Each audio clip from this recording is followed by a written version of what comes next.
नमस्कार दोस्तों, आपका स्वागत है सरकारी एकेडमी के ऑफिशियल यूट्यूब चैनल पर। आज हमारा मॉक टेस्ट नंबर 10 है और इसमें 100 क्वेश्चन रहने वाले हैं। यूपी उत्तर प्रदेश से जूनियर असिस्टेंट के अभी तक जो भी एग्ज़ाम हुआ है यूपी उत्तर प्रदेश का, वो भी जो प्रीवियस ईयर क्वेश्चन पूछे गए हैं उनके आधार पर ही ये जो है मॉक टेस्ट है। 100 क्वेश्चन रहने वाले हैं। जैसा आपके एग्जाम में पूछे जाएंगे क्वेश्चन, बिल्कुल उसी तरीके से रखे गए क्वेश्चन है। और लेवल की बात करी जाए तो उनसे लेवल ऊपर ही मिलेगा आपको, लेवल नीचे नहीं है। आप खुद महसूस कर रहे होगे अगर लगातार प्रैक्टिस सेट से जुड़े हुए आप रहे हो तो।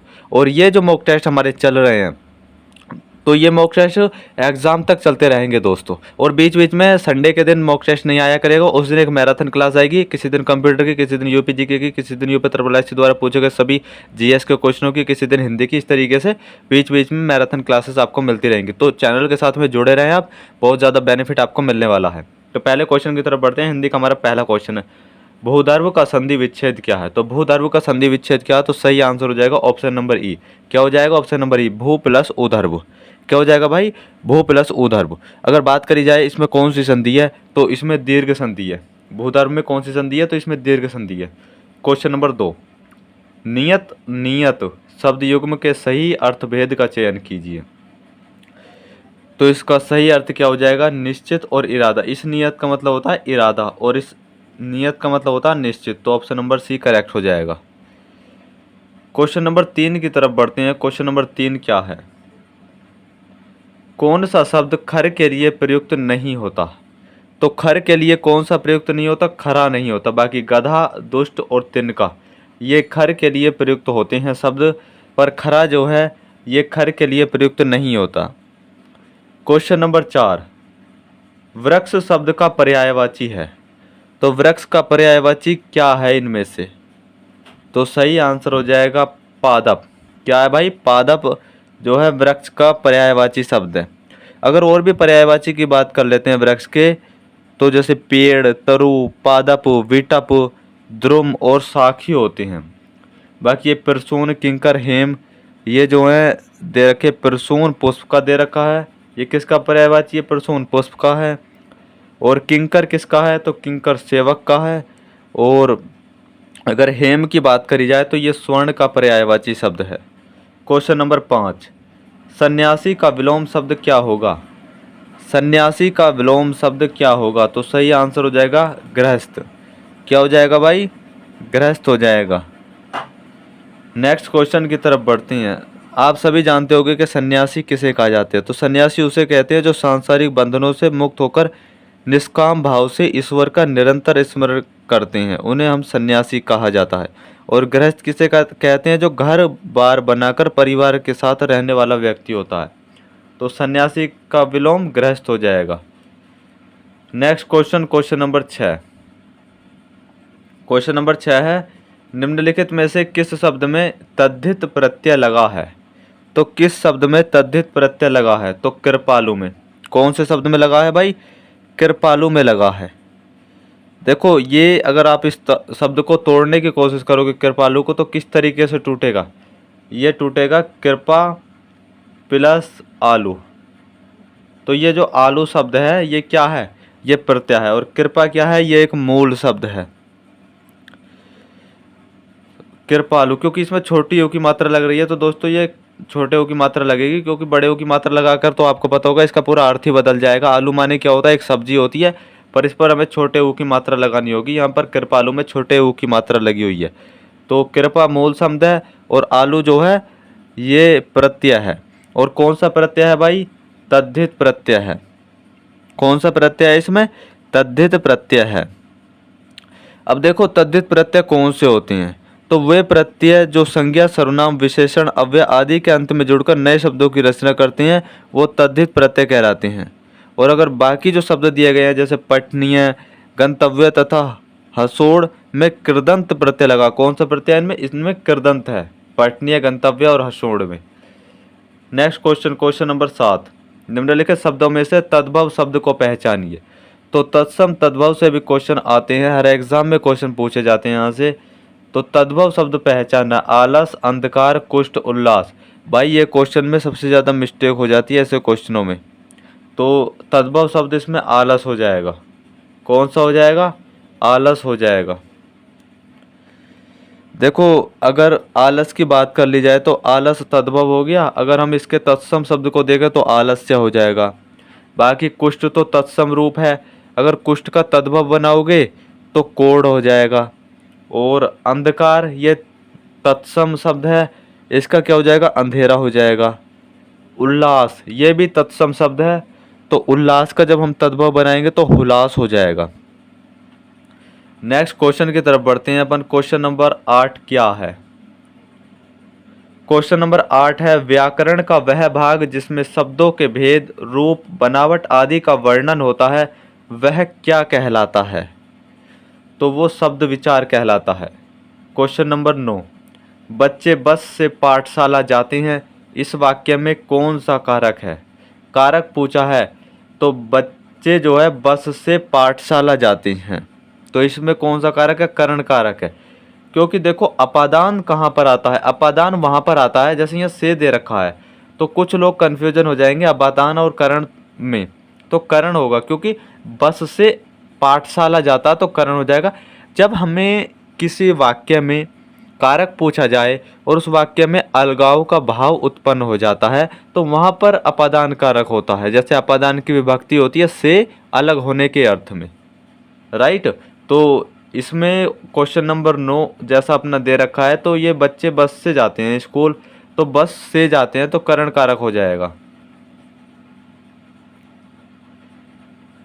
क्वेश्चन नंबर 10, उच्च कुल में पैदा व्यक्ति, जो उच्च कुल में व्यक्ति पैदा होता है उसे क्या कहा जाता है? तो भाई उच्च कुल में जो व्यक्ति पैदा होते हैं उसे हम कुलीन कहते हैं। देखो स्वर्ण किसे कहते हैं? सवर्ण। सवर्ण तो कहते हैं जो ऊंची जातियों में पैदा होते हैं, पर यहाँ पर उच्च कुल की बात की गई है, तो कुलीन होगा जो उच्च कुल में पैदा होता है। और सवर्ण जो होता है ये एक वर्ण के लोगों को भी कहा जाता है। क्वेश्चन नंबर 11, कहानी शब्द का बहुवचन क्या है? तो ये कहानियाँ तो गलत हो जाएगा, ये भी नहीं होगा, ये भी नहीं होगा, ऑप्शन नंबर बी करेक्ट हो जाएगा, कहानियाँ। नेक्स्ट क्वेश्चन की तरफ बढ़ते हैं हम। क्वेश्चन नंबर 12 क्या है?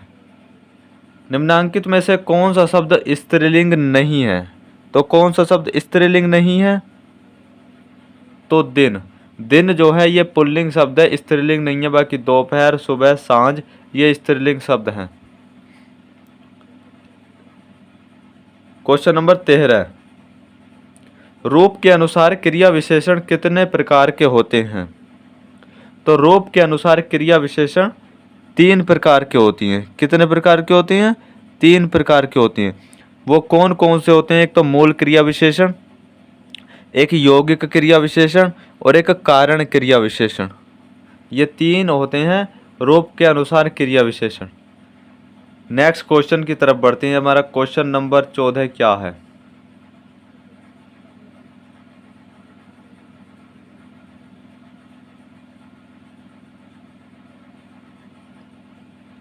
क्वेश्चन नंबर 14 है, सब कोई सर्वनाम के किस प्रकार का उदाहरण है? तो सब कोई ये शब्द है, और शब्द क्या है? ये सर्वनाम है। तो उसने पूछा है कि ये किस सर्वनाम का उदाहरण है? तो सही आंसर इसका हो जाएगा संयुक्त सर्वनाम का। कैसे सर्वनाम का हो जाएगा? संयुक्त सर्वनाम का हो जाएगा। देखो अगर बात करी जाए संयुक्त सर्वनाम में आने वाले शब्द, जो और भी शब्द हो सकते हैं, जैसे सब कोई ये संयुक्त सर्वनाम का हो गया। अगर और शब्दों की बात करी जाए तो जैसे जो कोई, कोई, हर कोई और कोई आदि संज्ञा के बदले बोले जाने वाले शब्दों को सर्वनाम कहते हैं। ये मैंने आपको बताया ही था। यानी सर्वनाम का यूज़ कहाँ होता है? जहाँ पर संज्ञा को हटा दिया जाता है उनकी जगह पर सर्वनाम यूज़ होते हैं। और हम सभी जानते हैं सर्वनाम के कितने भेद होते हैं? 6 भेद होते हैं। क्वेश्चन पूछ लेता है वो 6 भेद कौन कौन से? एक तो पुरुषवाचक सर्वनाम, एक निश्चयवाचक सर्वनाम, एक अनिश्चयवाचक सर्वनाम, एक संबंधवाचक सर्वनाम, एक प्रश्नवाचक सर्वनाम और एक निजवाचक सर्वनाम। क्वेश्चन नंबर 15, सही शब्द को पहचानिए। तो भाई षड्यंत्र किस तरीके से लिखा जाता है? तो सही आंसर हो जाएगा इसका ऑप्शन नंबर 20, षड्यंत्र इस तरीके से लिखा जाता है। कभी भी आप वर्तनी वाले क्वेश्चन किताब में से भी पढ़ा करो ना, तो जो अशुद्ध शब्द होते हैं उन्हें मत पढ़ा करो। हमेशा शुद्ध शब्द पढ़ने सीखो, कभी भी मार नहीं खा सकते। जब हम अशुद्ध और शुद्ध दोनों तरीके के शब्द पढ़ते हैं तो एग्जाम में जाकर हमें पता नहीं चल पाता कि हम शुद्ध कौन सा और अशुद्ध कौन सा, बिना मतलब का कन्फ्यूजन क्रिएट कर लेते हैं। और एक सबसे बड़ी चीज़, रीडिंग से चीज़ें सबसे ज़्यादा आसान होती हैं। रीडिंग से क्यों होती हैं? क्योंकि जब हम रीडिंग करते हैं हिंदी की, तो उसमें शब्द शुद्ध होते हैं, लिखे हुए अशुद्ध नहीं होते। तो कभी भी आपको शुद्ध और अशुद्ध पढ़ने हो तो हमेशा शुद्ध शब्द पढ़ने हैं, आपको अशुद्ध शब्द नहीं पढ़ने, कभी गलत नहीं होंगे एग्जाम में आपसे। नेक्स्ट क्वेश्चन की तरफ बढ़ते हैं। क्वेश्चन नंबर 16 क्या है? क्वेश्चन नंबर 16, एक वाक्य में विराम चिन्ह का गलत प्रयोग हुआ है। यानी एक वाक्य है 4 में से जिसमें विराम चिन्ह का जो है वो गलत प्रयोग हुआ है, वो कौन सा है? वह नहीं जानता कि मैं क्या कहना चाहता हूँ, आपने क्या कहा था सो मैंने सुना नहीं, उत्तर प्रदेश की राजधानी बताओ, वह ऐसा क्यों कहता था कि हम वहीं न जाएंगे। तो एक वाक्य में विराम चिन्ह का गलत प्रयोग हुआ है, तो कौन से में हुआ है? तो भाई उत्तर प्रदेश की राजधानी बताओ। तो यहाँ पर क्वेश्चन पूछा जा रहा है, मैं आपसे कहूँ उत्तर प्रदेश की राजधानी बताओ, मैंने क्वेश्चन पूछा, और क्वेश्चन जहाँ पूछा जाता है वहाँ पर क्वेश्चन मार्क का प्रयोग होता है, तो यहाँ पर क्वेश्चन मार्क लगता, तो ऑप्शन नंबर सी हो जाएगा। क्या इसमें ये जो विराम चिन्ह लगाया है ये नहीं लगेगा पूर्ण विराम, यहाँ पर क्वेश्चन मार्क लगेगा। नेक्स्ट क्वेश्चन की तरफ बढ़ते हैं अब।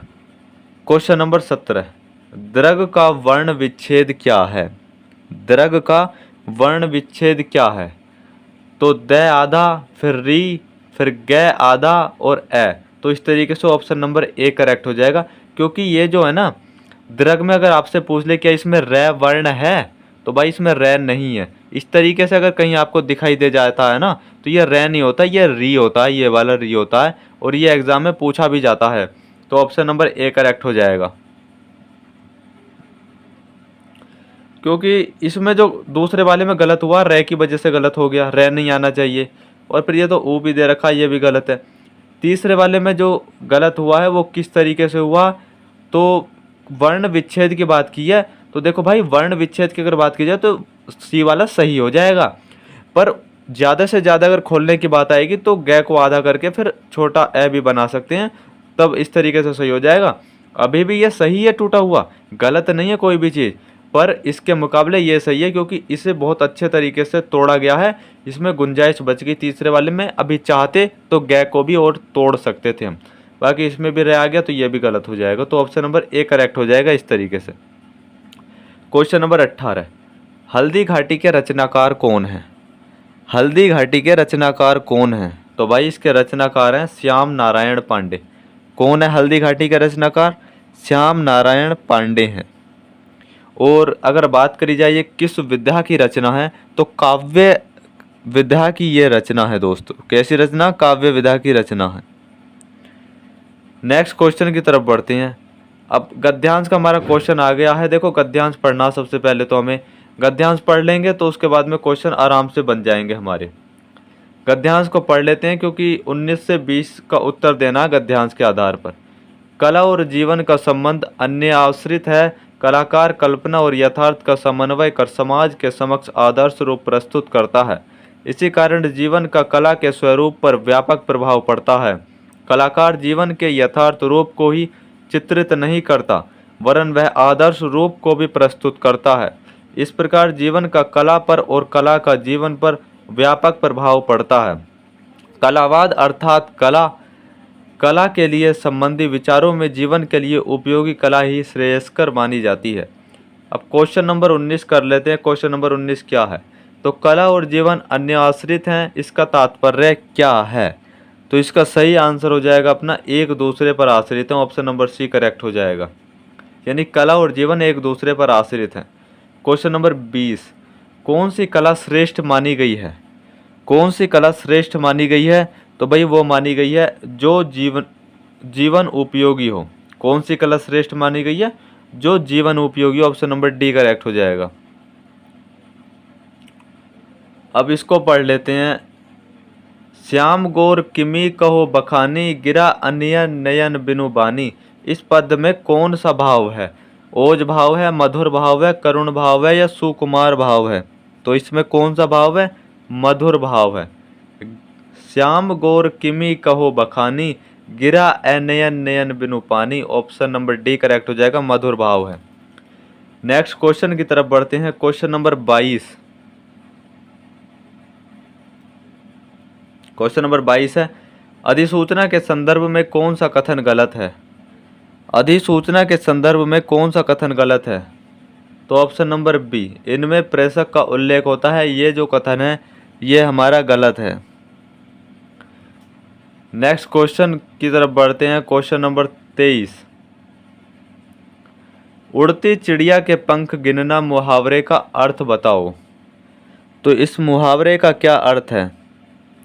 विशेष जानकारी प्राप्त करना, ऑप्शन नंबर बी करेक्ट हो जाएगा। और जबकि उड़ती चिड़िया को पहचानना क्या होता है? मन की बात जानना। जब हम कह देते हैं अभी उड़ती चिड़िया के पंख गिनना, तो हो गया कि विशेष जानकारी प्राप्त होना।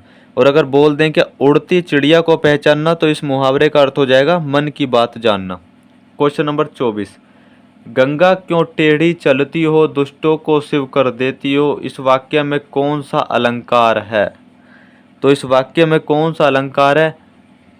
व्याज स्तुति अलंकार है। कौन सा अलंकार है? व्याज स्तुति अलंकार है। देखिए, गंगा क्यों टेढ़ी चलती हो, दुष्टों को शिव कर देती हो, यहाँ पर व्याज स्तुति अलंकार है। यहाँ देखने सुनने में गंगा की निंदा प्रतीत हो रही है कि जब हम देख रहे हैं, हम सुन रहे हैं, तो ऐसा लग रहा है कि गंगा की निंदा प्रतीत हो रही है, किंतु वास्तव में यहाँ गंगा की प्रशंसा की जा रही है कि वो दुष्टों को भी शिव कर देती है।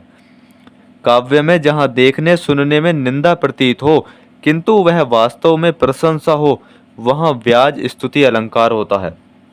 क्वेश्चन बहुत अच्छा क्वेश्चन है, अलंकार का बहुत डीप क्वेश्चन है।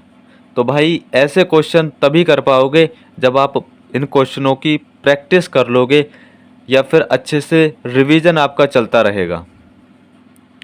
नेक्स्ट क्वेश्चन की तरफ बढ़ते हैं। नेक्स्ट क्वेश्चन है 25वां क्वेश्चन,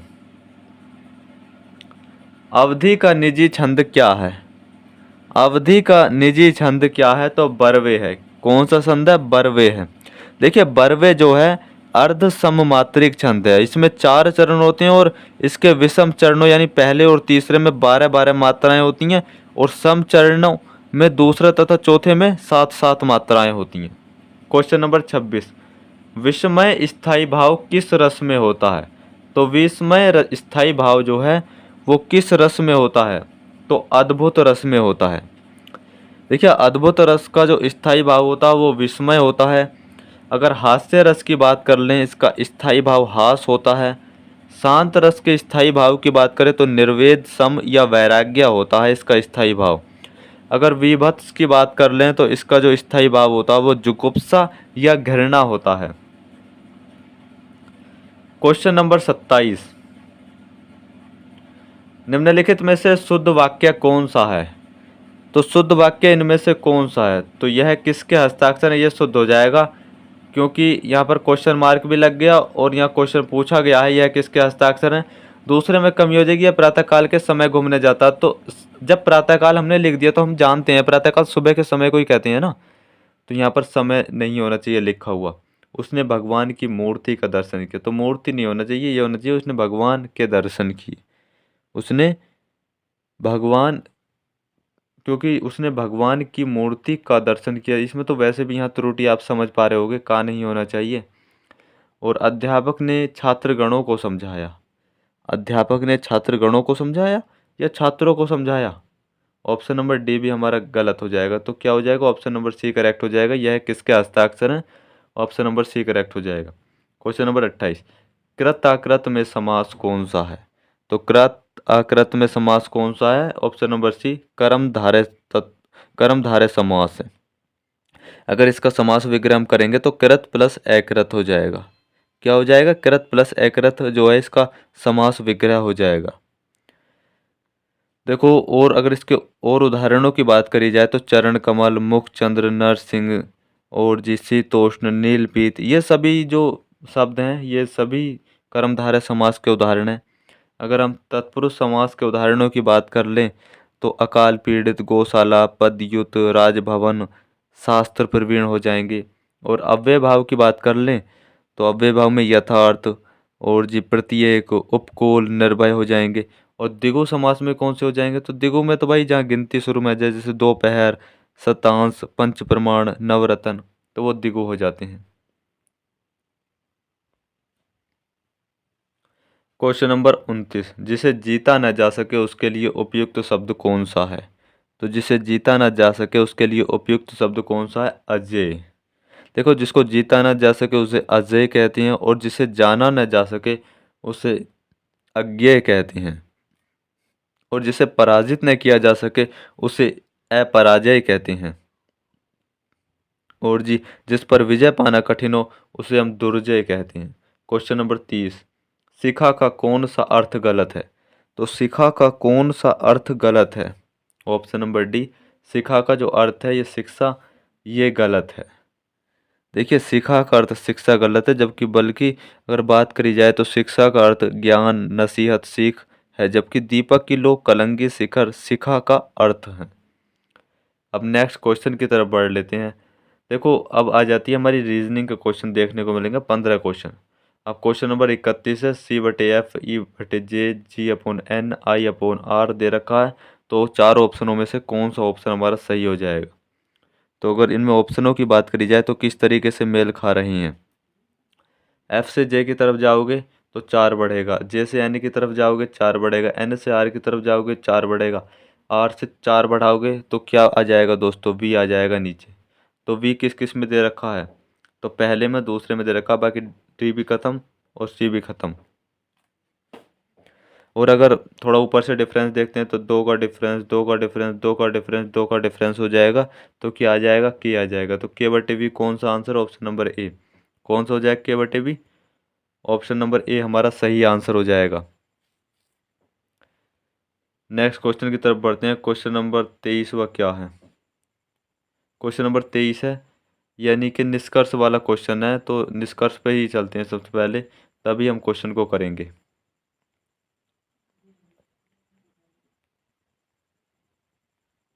देखो, ये कथन दे रखा है, तो इस कथन को एक बार पढ़ लेते हैं।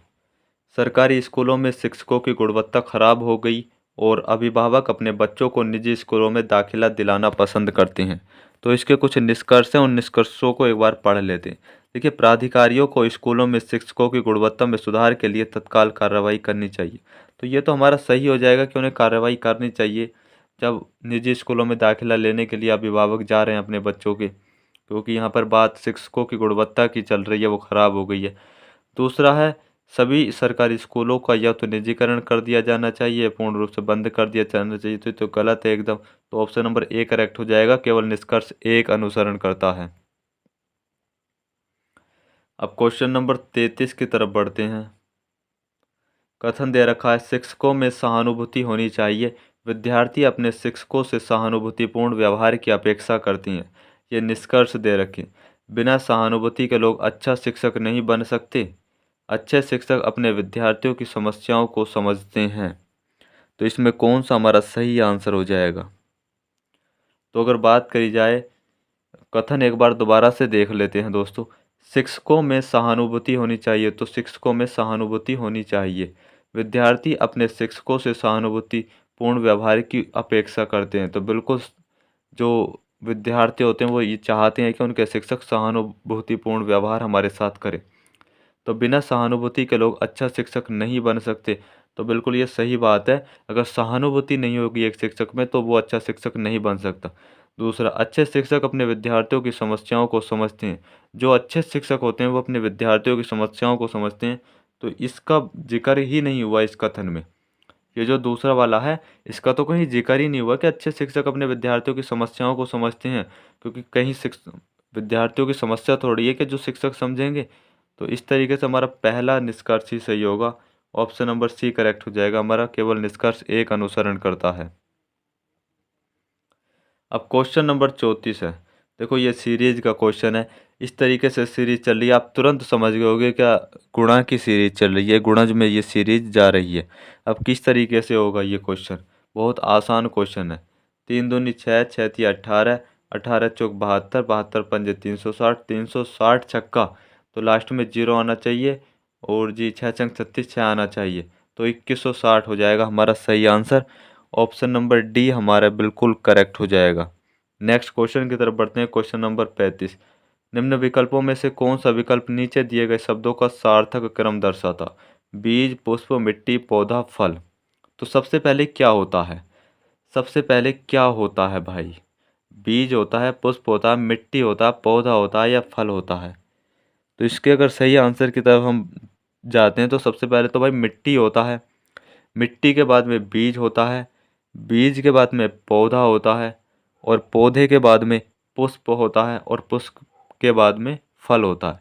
तो कौन सा सही आंसर हो जाएगा हमारा? तो ऑप्शन नंबर डी करेक्ट हो जाएगा। 3, 1, 4, 2, 5। Next question, question number 36, Q के पूर्व में पी 4 किलोमीटर की दूरी पर खड़ा है। देखो क्यू के पूर्व में, जैसे यहाँ पर सपोज कर लेते हैं, यहाँ पर क्यू है, क्यू के पूर्व में पी 4 किलोमीटर पर खड़ा है। पी यहाँ पर खड़ा, बीच में 4 किलोमीटर का गैप है। पी वहीं खड़ा है जबकि क्यू 4 किलोमीटर उत्तर की ओर चलता है। तो क्यू इधर 4 किलोमीटर चल लिया, क्यू यहाँ पर पहुँच चुका है। अब पी को देखने के लिए क्यू को किस दिशा की ओर देखना पड़ेगा? तो इस दिशा की तरफ देखना पड़ेगा, यानी इधर कौन सी पूरब और इधर कौन सी दक्षिण, यानी पूरब दक्षिण या दक्षिण पूरब। तो ऑप्शन नंबर बी करेक्ट हो जाएगा। ऑप्शन नंबर बी करेक्ट हो जाएगा। क्वेश्चन नंबर 37, एक आदमी अपनी पत्नी से 3 वर्ष बड़ा है और उसकी उम्र अपने बेटे की उम्र की 4 गुना है। अगर बेटा 3 साल के बाद 15 वर्ष का हो जाता है तो उसकी पत्नी की वर्तमान उम्र क्या है? तो 3 वर्ष बाद उसका बेटा 15 का हो जाएगा, तो इस समय उसका बेटा कितने का है? 12 वर्ष का है, और वो अपने बेटे से 4 गुना ज़्यादा है तो 48 का है, और अपनी पत्नी से 3 वर्ष बड़ा है तो उसकी पत्नी की 45 हो जाएगी। तो बहुत जल्दी सॉल्व हो गया ये आंसर। तो उसकी पत्नी की वर्तमान उम्र ही पूछी है, 45 वर्ष इसका सही आंसर हो जाएगा। ऑप्शन नंबर डी हमारा करेक्ट हो जाएगा एकदम से। अब क्वेश्चन नंबर 38 की तरफ बढ़ते हैं। क्वेश्चन नंबर 38 क्या है? ये कथन दे रखा है, उसके बाद निष्कर्ष दे रखा है। तो कथन निष्कर्ष की अगर बात कर लेते तो सभी लड़के खेल सकती हैं। जितने भी बॉय हैं वो क्या कर सकते हैं? वो खेल सकते हैं। क्या कर सकते हैं? खेल सकते हैं। कुछ लड़कियां गायन कर सकती हैं, कुछ जो गर्ल्स हैं वो सिंगिंग कर सकती हैं। सभी लड़कियां भोजन पका सकती है, सभी गर्ल्स भोजन पका सकती हैं। तो ये बात सिद्ध होती है। तो भोजन पका सकती है सभी लड़कियां। क्या कर सकती हैं? भोजन पका सकती हैं। कोई भी लड़का सिलाई नहीं कर सकता।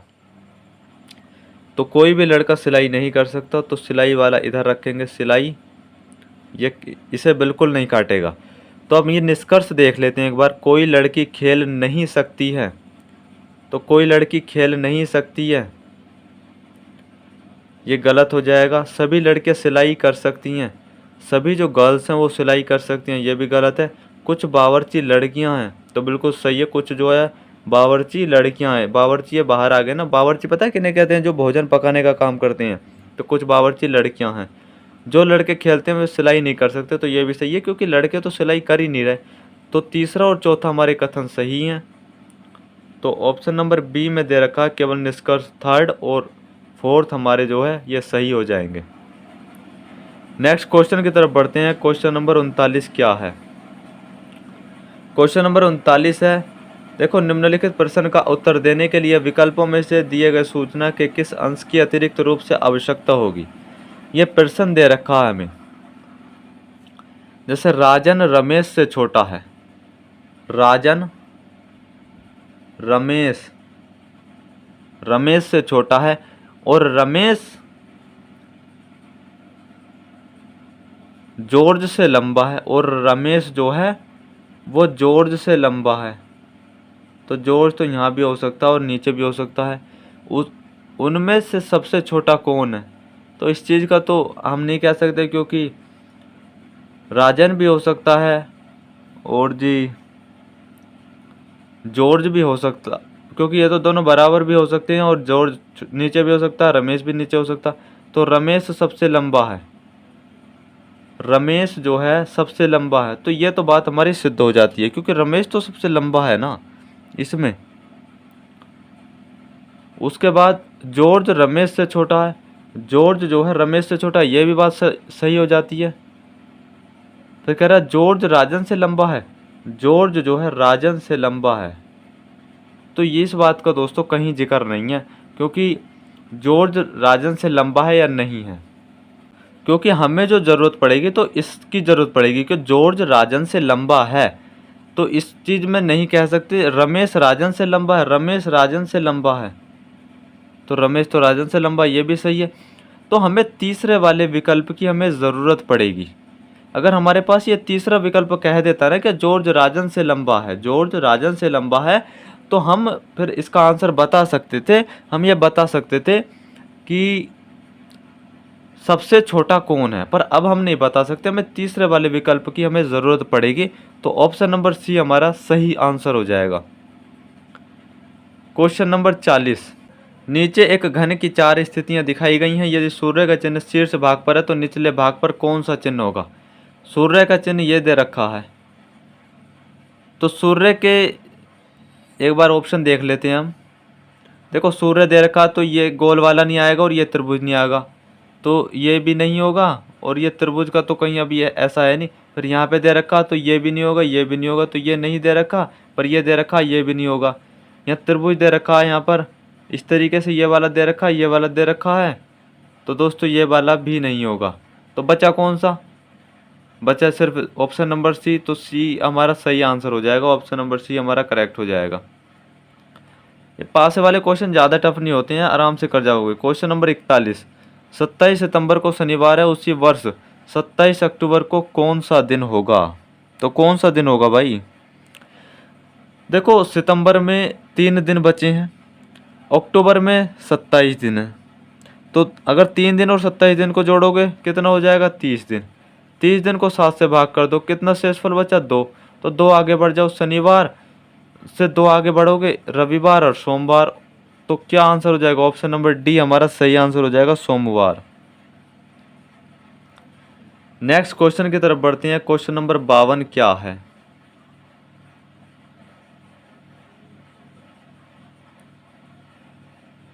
क्वेश्चन नंबर 42 है, आकृति में कितने त्रिभुज हैं। तो इस आकृति में त्रिभुज कितने हैं आप बड़े आराम से गिन सकते हो दोस्तों। 1 2 3, 3 3 6, 7 8, 9 10 11, 11, उसके बाद में 11 12 13। तो कितने त्रिभुज हो जाएंगे अपने, 13 त्रिभुज हो जाएंगे। ऑप्शन नंबर डी हमारा करेक्ट हो जाएगा दोस्तों। देखो बड़े आराम से आप कर सकते हो, बैठ के तसल्ली से करोगे, त्रिभुज वाला जो कॉन्सेप्ट होते हैं उससे भी करोगे तो भी कर जाओगे, और ये तो बहुत ही नॉर्मल है, इससे तो बड़े आराम से आप वैसे भी कर जाओगे दोस्तों। ये तो कुछ इतना ऐसा है ही नहीं। देखो मैं आपको एक बार और अच्छे से गिना देता हूँ किस तरीके से गिने जाएंगे। तो सबसे पहले तो 1 2 2 ये हो गए, फिर पूरे को लगाओगे 3। इसी तरीके से इधर ये उल्टे त्रिभुज चल रहे हैं, तो 3 इधर हैं तो 3 इधर होंगे, 6 त्रिभुज हो गए ये, और पूरा लगाओगे 6 त्रिभुज हो गए। 7वां त्रिभुज ये हो गया, 8वां त्रिभुज ये हो गया, और जी उसके बाद में 9वां त्रिभुज ये हो गया, 10वां त्रिभुज ये हो गया, 11वां त्रिभुज ये हो गया, ठीक। उसके बाद में अगर 12वें त्रिभुज की बात करी जाए, 12वां त्रिभुज ये हो गया, और 13वां त्रिभुज ये हो गया, तो 13 त्रिभुज है हमारे। क्वेश्चन नंबर 43 है, ये प्रश्न देख लेते हैं। देखो प्रश्न में क्या दे रखा है। एक कक्षा में सभी विद्यार्थी उत्तीर्ण हुए और सबने एक अद्वितीय रैंक प्राप्त की। सुषमा को 7वीं रैंक मिली और उसके आगे 4 लड़के तथा उसके पीछे 9 लड़कियां। कक्षा में विद्यार्थियों की कुल संख्या कितनी है। तो भाई 7वीं रैंक है, 4 लड़के हैं उससे आगे, तो 2 लड़कियां भी होंगी, तो सुषमा से आगे 2 लड़कियां, ये सही हो जाएगा। लड़कियों की संख्या का लड़कों की संख्या से अनुपात 2:3 है। तो इसमें सही आंसर कौन सा पूछा है इसमें, अगर इसकी बात करी जाती है दोस्तों,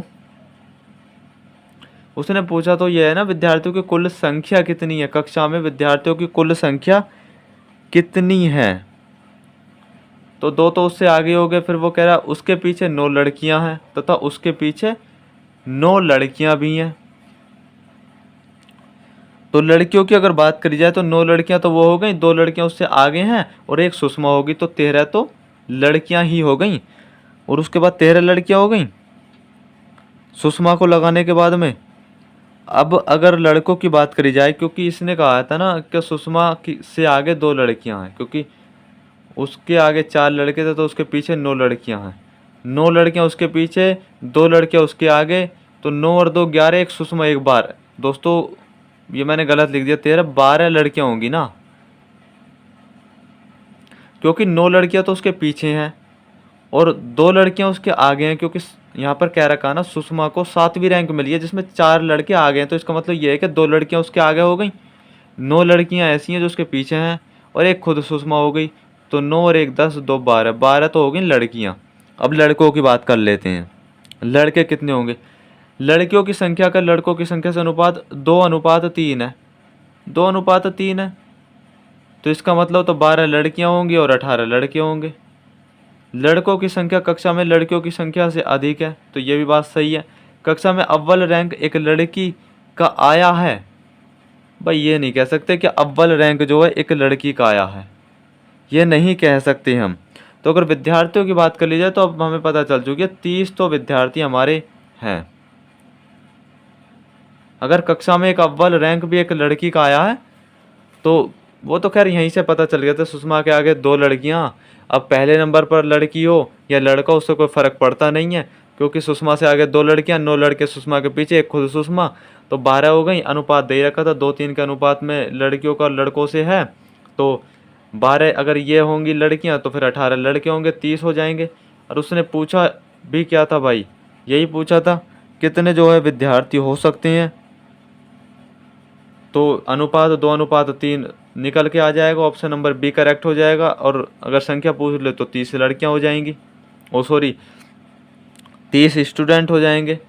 अब क्वेश्चन नंबर 44, भवन लंबा और आदमी के संबंध को इनमें से कौन सा दर्शाता है।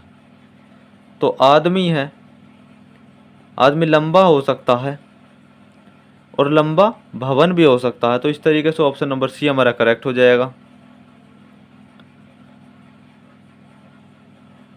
क्वेश्चन नंबर 45, नीचे 4 कथन और उनसे संबंधित 4 निष्कर्ष दिए गए हैं, तो सीधा कथन पर चल लेते हैं। सभी पेन डायरीज हैं, सभी पेन क्या है भाई, सभी पेन डायरीज हैं। सभी किताबें पेन हैं, सभी जो किताबें हैं वो पेन हैं, सभी किताबें पेन है, तो किताबें तो इसके अंदर आ जाएगा ना, बुक्स, सभी बुक्स पेन है। कोई भी डायरी पेंसिल नहीं है, कोई भी डायरी पेंसिल नहीं है, तो पेंसिल वाला बिल्कुल अलग लगेगा, इधर वाला पेंसिल नहीं है। उसके बाद में कह रहा है कुछ पेंसिल तलवारें हैं, कुछ पेंसिल जो हैं तलवारें हैं, तो कुछ पेन तलवारें हैं, तो पेन नहीं है, तलवारें गलत। कोई भी डायरी तलवार नहीं है, कोई भी डायरी तलवार नहीं है, तो कोई भी का मतलब कह दिया इसमें भी, तो ये भी गलत हो जाएगा। कुछ डायरी किताबें हैं, तो ये सही हो जाएगा, कुछ डायरी जो है किताबें हैं, कुछ डायरी जो है बुक्स हैं। कुछ पेन किताबें लेकिन तलवारें नहीं है, कुछ पेन किताबें हैं, कुछ पेन जो है वो किताबें हैं लेकिन तलवारें नहीं हैं, ये भी गलत हो जाएगा। तो निष्कर्ष हमारा जो कौन सा सही हो जाएगा, निष्कर्ष भाई अपना ऑप्शन नंबर सी ही हमारा सही हो जाएगा। अब नेक्स्ट क्वेश्चन की तरफ बढ़ लेते हैं हम। क्वेश्चन नंबर 46 है, जीएस के क्वेश्चन आ चुके हैं। क्वेश्चन नंबर 46, भारत में वैदिक सभ्यता किस नदी के किनारे विकसित हुई थी। तो किस नदी के किनारे विकसित हुई थी, सरस्वती नदी के किनारे। क्वेश्चन नंबर 47, सेल्यूसिड मौर्य युद्ध में सेल्यूकस ने निम्नलिखित में से किस मौर्य शासक के विरुद्ध युद्ध लड़ा था। तो किसके खिलाफ युद्ध लड़ा था इसने, तो भाई इसने चंद्रगुप्त मौर्य के साथ युद्ध लड़ा था और उसके बाद में इसने अपनी लड़की की शादी चंद्रगुप्त मौर्य से शादी करा भी दी थी। और अगर बात की जाए इस क्वेश्चन के बारे में, तो इनके बीच में युद्ध हुआ था जिसमें चंद्रगुप्त मौर्य की जीत भी हुई थी दोस्तों। और उसके बाद में इनके राजनयिक संबंध बन चुके थे, क्योंकि सेल्यूकस निकेटर ने जो है फिर अपनी पुत्री का विवाह जो इनकी पुत्री का नाम था हेलेना, उनका जो विवाह है वो चंद्रगुप्त मौर्य के साथ कर दिया था। आप जानते होंगे चंद्रगुप्त मौर्य, फिर चंद्रगुप्त मौर्य के जो बेटे थे वो बिंदुसार थे, उनके बेटे अशोक थे। Next question, question number 48। Number 48, Malik इख्तियार उद्दीन अल्तूनिया ने रजिया सुल्तान को निम्नलिखित में से किस किले में कैद किया था? तो बठिंडा के किले मुबारक में कैद किया था, ये तो हम सभी को पता है। क्वेश्चन नंबर 49, निम्नलिखित में से कौन सा कथन कांग्रेस के कराची सत्र 1931 के संदर्भ में सही है? तो गांधी अरविंद संधि की पुष्टि हुई थी, यही सही है, बाकी गलत हो जाएंगे मेरे। ये जो तीनों कथन है बाकी गलत हैं। क्वेश्चन नंबर 50, स्वराज पार्टी की स्थापना किसके द्वारा की गई थी? तो मोतीलाल नेहरू और चित्तरंजन दास के द्वारा 1923 में की गई थी। नेक्स्ट क्वेश्चन की तरफ बात कर लेते हैं। क्वेश्चन नंबर 51, निम्नलिखित में से किसका अक्षांश नई दिल्ली के अक्षांश के 1 डिग्री के भीतर है? तो किसका अक्षांश 1 डिग्री के भीतर है? तो वो है भाई गंगोत्री। देखिए दोस्तों, ये क्वेश्चन गलत है। क्वेश्चन नंबर 51, निम्नलिखित में से किसका अक्षांश नई दिल्ली के अक्षांश के 1 डिग्री के भीतर है? तो सही आंसर हो जाएगा एवरेस्ट पर्वत। क्या हो जाएगा भाई? एवरेस्ट पर्वत हो जाएगा। क्वेश्चन नंबर 52, कहाँ पर भागीरथी और अलकनंदा नदी के मिलने से गंगा बनती है? तो कहाँ पर मिलती हैं ये मिलती हैं देवप्रयाग में। क्वेश्चन नंबर 53, प्रांतों में द्वैध शासन यानी जिसको हम बोलते हैं डायआर्की के उन्मूलन की जो संस्तुति है, इसके द्वारा किसके द्वारा ये की गई थी? तो सही आंसर हो जाएगा 1935 के भारत शासन अधिनियम के द्वारा। क्वेश्चन नंबर 54, भारत के संविधान का भाग 8 निम्नलिखित में से किससे संबंधित है? तो ये केंद्र शासित प्रदेशों से संबंधित है। क्वेश्चन नंबर 55, भाषाई आधार पर राज्यों के पुनर्गठन की मांगों का अध्ययन करने के लिए 1948 में भारतीय राष्ट्रीय कांग्रेस द्वारा एक समिति का गठन किया गया। इस समिति के अध्यक्ष कौन थे? तो सही आंसर हो जाएगा इसका हमारा, देखो भाषाई आधार पर जो पुनर्गठन की मांगों का अध्ययन किया गया था कब? 1948 में। तो उस समिति के अध्यक्ष पूछे गए हैं, तो उस समिति के अध्यक्ष कौन थे? तो अध्यक्ष थे भाई एस के धर की अध्यक्षता में जो एक समिति बनाई गई थी। किसकी अध्यक्षता में? एस के धर की अध्यक्षता में एक समिति बनाई गई थी। तो एस के धर, ऑप्शन नंबर हमारा ए ही करेक्ट हो जाएगा। क्वेश्चन नंबर 56, भारत में पहली बार वैज्ञानिक तरीके से राष्ट्रीय आय की गणना करने वाले अर्थशास्त्री कौन हैं? तो कौन है अर्थशास्त्री भाई? तो सही आंसर है VKR राव। क्वेश्चन नंबर 57, हरित क्रांति में किसे शामिल नहीं किया गया है? हरित क्रांति में किसे शामिल नहीं किया गया है? तो वो गांव की सड़कों के सुधार को शामिल नहीं किया गया, बाकी बीजों को, सिंचाई को अच्छी तरह से विकसित प्रणाली के उपयोग को और खेती का उन्नत तकनीक के उपयोग को शामिल किया गया है। क्वेश्चन नंबर 58, स्मृति मंधाना एक है। देखो एक तो ये क्या है? क्रिकेटर है। कौन है? Smriti Mandhana cricketer. But question देख रहे हो आप कितना अच्छा क्वेश्चन है, ये बहुत अच्छा क्वेश्चन है। तो देखिए सही आंसर होगा बाएं हाथ के बल्लेबाज और दाएं हाथ के गेंदबाज है। ऑप्शन नंबर सी हमारा करेक्ट हो जाएगा। क्वेश्चन नंबर 59, फिनलैंड की राजधानी क्या है? तो फिनलैंड की राजधानी क्या है? सही आंसर हो जाएगा हमारा हेलेंसिकी। क्या है? हेलेंसिकी। अगर बात कर ली जाए उज्बेकिस्तान की, तो उज्बेकिस्तान की ताशकंद राजधानी है और स्विट्जरलैंड की बर्न है, आयरलैंड की डबलिन है। नेक्स्ट क्वेश्चन की तरफ बढ़ते हैं। क्वेश्चन नंबर 60, प्रेरण कुंडली का आविष्कार किसने किया था? तो प्रेरण कुंडली का आविष्कार निकोलस कॉलन ने किया था। क्वेश्चन नंबर 61, फरवरी 2023 में अंतर्राष्ट्रीय ऊर्जा एजेंसी IEA की भविष्यवाणी के अनुसार कौन सा महाद्वीप पहली बार 2023 तक दुनिया की आधी बिजली का उपभोग कर रहा होगा? तो सही आंसर हो जाएगा एशिया महाद्वीप। Question number 62, global quality infrastructure index 2021 में भारत की गुणवत्ता परिषद के तहत भारत की राष्ट्रीय मान्यता प्रणाली को किस स्थान पर रखा गया है? तो किस स्थान पर रखा गया है? 5वें स्थान पर। नेक्स्ट क्वेश्चन, क्वेश्चन नंबर 63, फरवरी 2023 में किस अभिनेता को बाल अधिकारों के लिए यूनिसेफ का राष्ट्रीय राजदूत नामित किया गया है? तो सही आंसर हो जाएगा आयुष्मान खुराना को। Question number 64, John Hopkins centre for talented youth की दुनिया के सबसे प्रतिभाशाली छात्रों की सूची में लगातार दूसरे वर्ष किसे नामित किया गया है? तो किसे नामित किया गया है ये? सही आंसर हो जाएगा नताशा पेरियानाइकम को। Question number 65। किस राज्य में पूर्वोत्तर का पहला संपीड़ित बायोगैस संयंत्र बनाया गया है? तो ये बनाया गया है असम में। अब हम 15 क्वेश्चन कंप्यूटर के कर लेते हैं। कंप्यूटर एवं सूचना प्रौद्योगिकी से संबंधित क्वेश्चन कर लेते हैं, क्योंकि कंप्यूटर का भी एक अच्छा रोल रहने वाला है आपके एग्जाम में। बहुत ही अच्छे लेवल के क्वेश्चन पूछे गए हैं अभी तक भी, जो भी यूपी त्रिपल एससी ने कंप्यूटर के क्वेश्चन पूछे हैं उसके बेस के आधार पर ये क्वेश्चन है दोस्तों। बिल्कुल ऐसा मान सकते हो कि यहीं से क्वेश्चन आपके बन के आएंगे। Question number 66। ALU part of निम्नलिखित में से किसका पार्ट है? तो CPU का पार्ट है ALU। CPU की फुल फॉर्म होती है सेंट्रल प्रोसेसिंग यूनिट, और ALU की फुल फॉर्म होती है अर्थमेटिक लॉजिक यूनिट, और CU भी इसका ही पार्ट होता है। तो CU की फुल फॉर्म होती है कंट्रोल यूनिट। मेमोरी भी CPU का ही पार्ट होती है। नेक्स्ट क्वेश्चन की तरफ बढ़ते हैं। Question number 67। निम्नलिखित में से कौन सा भारत द्वारा विकसित सुपर कंप्यूटर है? तो भारत द्वारा विकसित इनमें से कौन सा सुपर कंप्यूटर है? परम युवा 2। Question number 68। कौन सा वितरण मोड क्लाउड कंप्यूटिंग वातावरण का एक उदाहरण है जो उपयोगकर्ताओं को वेब आधारित ईमेल सेवाएं प्रदान करता है?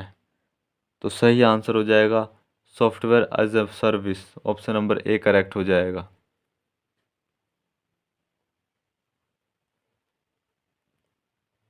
Question number 69। NLP में कोरेफरेंस रिजोल्यूशन को परिभाषित किया गया है? तो सही आंसर हो जाएगा task of finding all expression that refer to the same entity in a text. Option number D correct हो जाएगा। Question number 70। निम्नलिखित में से कौन DDA शब्द का सही पूर्ण रूप है? तो DDA शब्द का सही पूर्ण रूप digital differential analyser. Option number B correct है। Next question, question number 71।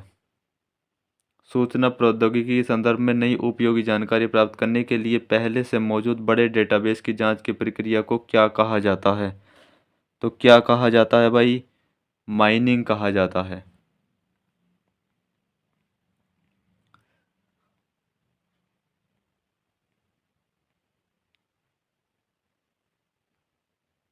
Question number 72। Full form पूछिए SVG की। तो SVG का पूरा रूप क्या है? तो पूरा रूप है इसका scalable vector graphics. Option number D correct हो जाएगा। Question number 73। नेटवर्किंग सिस्टम में DHCP का पूरा नाम क्या है? तो DHCP का पूरा नाम है dynamic host configuration protocol. Option number C correct हो जाएगा। क्वेश्चन नंबर 74 की तरफ बढ़ते हैं। क्वेश्चन नंबर 74 क्या है? माइक्रोसॉफ्ट वर्ड 2016 में किस प्रकार के मोड का अंग्रेजी भाषा टेक्स्ट एडिटिंग करने के लिए उपयोग किया जाता है, जिसमें नए अक्षरों को टाइप करने पर वह किसी मौजूदा वर्ण या कैरेक्टर को इंसर्शन पॉइंट के दाईं ओर रिप्लेस कर देता है? तो सही आंसर हो जाएगा ऑप्शन नंबर डी अपना over type mode. Option number D correct है। Question number 75। माइक्रोसॉफ्ट वर्ड 2016 में पैराग्राफ फॉर्मेटिंग हटाने के लिए कौन सी शॉर्टकट की का उपयोग किया जाता है? तो वो किया जाता है Ctrl+Q का। Question number 76।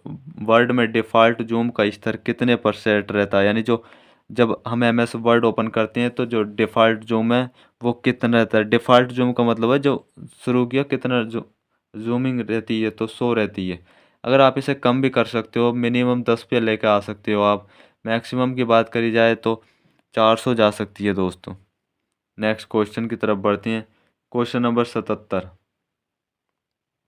इनमें से कौन सा संग्रह प्रारूप नहीं है? तो संग्रह प्रारूप इनमें से कौन सा नहीं है? तो ऑप्शन नंबर सी जो है ये संग्रह प्रारूप नहीं है। ये किस चीज़ का एक्सटेंशन होता है? तो एक्सेल की फाइल का एक्सटेंशन होता है ये। देखिए 2007 के बाद में इस तरीके के एक्सटेंशन बने थे। उससे पहले .xls होते थे, लेकिन 2007 के बाद में एक्स और बाद में लग गया। बाकी अगर ये इनकी बात करी जाए तो ये क्या होते हैं? टार जेफार। तो ये आर्काइव फॉर्मेट होते हैं। नेक्स्ट क्वेश्चन की तरफ बढ़ते हैं। क्वेश्चन नंबर 78, वीडियो चैट या वीडियो कॉन्फ्रेंसिंग में उपयोग होने वाला छोटा डिजिटल कैमरा निम्न में से कौन सा है? तो सही आंसर हो जाएगा वेब कैमरा है। नेक्स्ट क्वेश्चन की तरफ बढ़ते हैं। क्वेश्चन नंबर 79, इंटरनेट की शुरुआत किसके रूप में की गई है? इंटरनेट की शुरुआत किसके रूप में की गई है? तो network for the defence force of America, America सुरक्षा बलों के नेटवर्क में सबसे पहले जो इंटरनेट की शुरुआत हुई थी तो अमेरिका में हुई थी, अभी सुरक्षा बलों के लिए हुई थी। नेक्स्ट क्वेश्चन की तरफ बढ़ते हैं। क्वेश्चन नंबर 80, उपयोगकर्ता और हार्डवेयर के बीच एक इंटरफेस है, यानी किन किन के बीच एक इंटरफेस है? तो सही आंसर इसका हो जाएगा ऑपरेटिंग सिस्टम, उपयोगकर्ता और हार्डवेयर के बीच एक इंटरफेस है। ऑप्शन नंबर बी हमारा करेक्ट हो जाएगा। अब हम बात कर लेते हैं उत्तर प्रदेश की सामान्य जानकारी से संबंधित 20 क्वेश्चन है जो। क्वेश्चन नंबर 81, प्रशासनिक सुविधा के लिए उत्तर प्रदेश में कितने शहरी निकाय हैं? तो 915 शहरी निकाय हैं।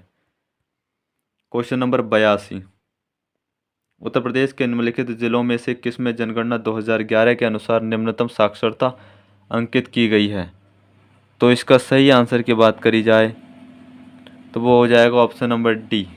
कौन सा? श्रावस्ती। सबसे कम अगर साक्षरता की बात करी जाए तो श्रावस्ती में ही है। क्वेश्चन नंबर 83, भारत की जनगणना 2011 के अनुसार उत्तर प्रदेश के निम्नलिखित शहरों में से कौन सा शहर मिलियन शहर नहीं है? तो मिलियन शहर इनमें से कौन सा नहीं है? मुरादाबाद नहीं है, बाकी प्रयागराज, आगरा, मेरठ हैं। नेक्स्ट क्वेश्चन, क्वेश्चन नंबर 84, कल्प योजना संबंधित किससे है? देखो योजनाओं से तो क्वेश्चन जरूर पूछे जाएंगे। तो कल्प योजना किससे संबंधित है? प्राथमिक शिक्षा से संबंधित है। Question number 85, Uttar Pradesh railway police में कुल कितने अनुभाग हैं? तो सही आंसर हो जाएगा 6 अनुभाग हैं। क्वेश्चन नंबर 86, भारतीय चारागाह एवं चारा अनुसंधान संस्थान कहाँ पर स्थित है? तो ऑप्शन नंबर सी झांसी में स्थित है। ठीक है, चारागाह एवं चारा अनुसंधान संस्थान कहाँ स्थित है? झांसी में स्थित है। क्वेश्चन नंबर 87, उत्तर प्रदेश में कौन सी निम्नलिखित जनजाति दीपावली को शोक के रूप में मनाती है? तो शोक के रूप में कौन सी जनजाति है जो दीपावली त्यौहार को मनाती है? तो सही आंसर हो जाएगा थारू जनजाति। कौन सी भाई? थारू जनजाति। क्वेश्चन नंबर 88, उर्दू शायरी में फ़राक गोरखपुरी के नाम से कौन प्रसिद्ध हैं? तो फ़राक गोरखपुरी के नाम से कौन प्रसिद्ध हैं? रघुपति सहाय। नेक्स्ट क्वेश्चन, क्वेश्चन नंबर 89, उत्तर मध्य क्षेत्र सांस्कृतिक क्षेत्र निम्नलिखित में से किस स्थान पर अवस्थित है? तो किस स्थान पर अवस्थित है ये? तो सही आंसर इसका हो जाएगा प्रयागराज। नेक्स्ट क्वेश्चन की तरफ बढ़ते हैं। अपना क्वेश्चन नंबर 90 क्या है?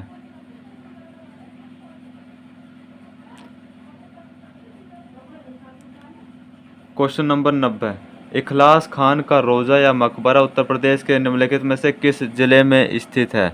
तो किस जिले में? बदायूं में।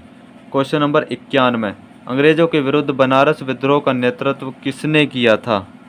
तो किसने किया था? राजा चेत सिंह ने किया था। Question number 92, Agra Lucknow express highway की लंबाई कितनी है लगभग? तो कितनी लंबाई है? 302 किलोमीटर है। आगरा लखनऊ एक्सप्रेस हाईवे की लंबाई 302 किलोमीटर है। ये क्वेश्चन तो अभी रिसेंटली इन्फोर्समेंट कांस्टेबल के एग्ज़ाम में भी पूछा था। क्वेश्चन नंबर 93, उत्तर प्रदेश के किस शहर को सिरेमिक सिटी कहा जाता है? तो सिरेमिक सिटी उत्तर प्रदेश के किस शहर को कहा जाता है? तो सही आंसर हो जाएगा वो खुर्जा को। किसे कहा जाता है? खुर्जा को। देखिए भारत के उत्तर प्रदेश राज्य के बुलंदशहर जिले में स्थित है और खुर्जा को सिरेमिक सिटी के नाम से जाना जाता है। और प्रयागराज किस लिए फेमस है? तो प्राचीन नगर गंगा और यमुना संगम के लिए प्रसिद्ध है। लखनऊ इसे नवाबों का शहर कहते हैं। मुंबई इसे सपनों का शहर कहा जाता है। और इसी तरीके से हम चीज़ों को आसानी से याद कर लेते हैं, क्योंकि और भी ऑप्शन होते हैं तो कभी कभी सोचते हैं कि उन्हें भी एक्सप्लेन कर लिया जाए। हालांकि दोस्तों हमारा जो है ये मॉक टेस्ट चल रहे हैं, तो अच्छे से तो हम ये नहीं है कि एक एक ऑप्शन को पूरे अच्छे से खोल के पढ़ाएं। इस तरीके से तो आपका बहुत ज़्यादा समय लग जाएगा। तो हम तो यही चाहते हैं कि आपका समय कम से कम लगे। क्वेश्चन नंबर 94, उत्तर प्रदेश के किस जिले यानी पीतल नगरी के नाम से भी जाना जाता है? तो यार पीतल नगरी तो मुरादाबाद को ही जाना जाता है, क्योंकि पीतल का बहुत ज़्यादा यहाँ पर बर्तन वगैरह बनाए जाते हैं मुरादाबाद में। इसे ब्रास सिटी भी कह देते हैं, अगर कहीं पीतल नगरी न लिखा हुआ हो और ब्रास सिटी हो तो वो भी कहा जाता है ब्रास सिटी मुरादाबाद को। क्वेश्चन नंबर 95, औद्योगिक विकास की दृष्टि से उत्तर प्रदेश का कौन सा क्षेत्र सर्वाधिक विकसित हुआ है? तो सही आंसर है पश्चिमी क्षेत्र जो है औद्योगिक विकास की दृष्टि से सर्वाधिक विकसित हुआ। यह भी इन्फोर्समेंट कांस्टेबल में पूछा हुआ क्वेश्चन था। क्वेश्चन नंबर 96, उत्तर प्रदेश का कौन सा नगर सुहाग नगरी कहलाता है? तो फिरोजाबाद सुहाग नगरी का कहा जाता, क्योंकि यह कांच का सामान होता है। यहाँ पर चूड़ियाँ यहाँ की जो बहुत ज़्यादा फेमस हैं, तो फिरोजाबाद को सुहाग नगरी के नाम से भी जाना जाता है। क्वेश्चन नंबर 97 की तरफ बढ़ते हैं।